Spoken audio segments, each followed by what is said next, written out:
Hi friends, bank account ಇದ್ದವರಿಗೆ ಇದೀಗ RBI ಎರಡು ಗುಡ್ ನ್ಯೂಸ್ ನೀಡಿದೆ.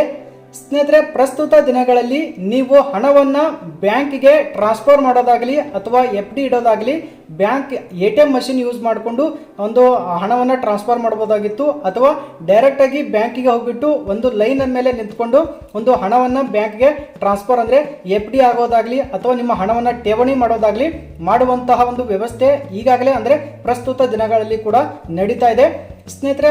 ಆದರೆ RBI ಅಂದರೆ ರಿಸರ್ವ್ ಬ್ಯಾಂಕ್ ಆಫ್ ಇಂಡಿಯಾವು ತನ್ನ ಎಲ್ಲ ಗ್ರಾಹಕರಿಗೆ ಅನುಕೂಲವಾಗುವಂತೆ ಈ ಒಂದು ವ್ಯವಸ್ಥೆಯನ್ನು ಜಾರಿಗೆ ಮಾಡ್ತಾ ಇದೆ ಸ್ನೇಹಿತರೆ. ಆ ವ್ಯವಸ್ಥೆ ಏನಪ್ಪಾ ಅಂತಂದ್ರೆ, ಇನ್ನು ಮುಂದಿನ ದಿನಗಳಲ್ಲಿ ನೀವು ಹಣವನ್ನು ಬ್ಯಾಂಕಿಗೆ FD ಅಥವಾ ಟ್ರಾನ್ಸ್ಫರ್ ಮಾಡುವಂತಹ ವ್ಯವಸ್ಥೆಯನ್ನ ನೀವು ಮನೆಯಲ್ಲೇ ಕೂತ್ಕೊಂಡು UPI ID ಮೂಲಕ ನೀವು ಹಣವನ್ನು ಟ್ರಾನ್ಸ್ಫರ್ ಮಾಡಬಹುದು ಸ್ನೇಹಿತರೆ. ಈ ಒಂದು ವ್ಯವಸ್ಥೆ ಏನಾದರೂ ಜಾರಿಗೆ ಬಂತು ಅಂದ್ರೆ ಗ್ರಾಹಕರಿಗೆ ಏನಪ್ಪಾ ಅಂತಂದ್ರ ಬಹಳಷ್ಟು ಅನುಕೂಲ ಕೂಡ ಆಗಲಿದೆ. ಅದು ಹೇಗೆ ಅಂದ್ರೆ, ನಿಮ್ಮ ಹಣವನ್ನು FD ಮಾಡೋದಾಗ್ಲಿ ಅಥವಾ ಟ್ರಾನ್ಸ್ಫರ್ ಮಾಡೋದಾಗ್ಲಿ ನೀವು ಬ್ಯಾಂಕಿಗೆ ಹೋಗ್ಬಿಟ್ಟು ಒಂದು ಲೈನ್ ಮೇಲೆ ಅಥವಾ ಒಂದು ಸಾಲುಗಳಲ್ಲಿ ಸರದಿ ಸಾಲುಗಳಲ್ಲಿ ನಿಂತುಕೊಂಡು ನಿಮ್ಮ ಸಮಯವನ್ನು ವ್ಯರ್ಥ ಮಾಡಿಕೊಂಡು ಒಂದು ಹಣವನ್ನು ಠೇವಣಿ ಮಾಡಬಹುದಾಗಿತ್ತು. ಅಥವಾ ನೀವು ATM ಮಷಿನ್ ಬಳಕೆ ಮಾಡಿಕೊಂಡು ಹಣವನ್ನು ಠೇವಣಿ ಮಾಡಬಹುದಾಗಿತ್ತು.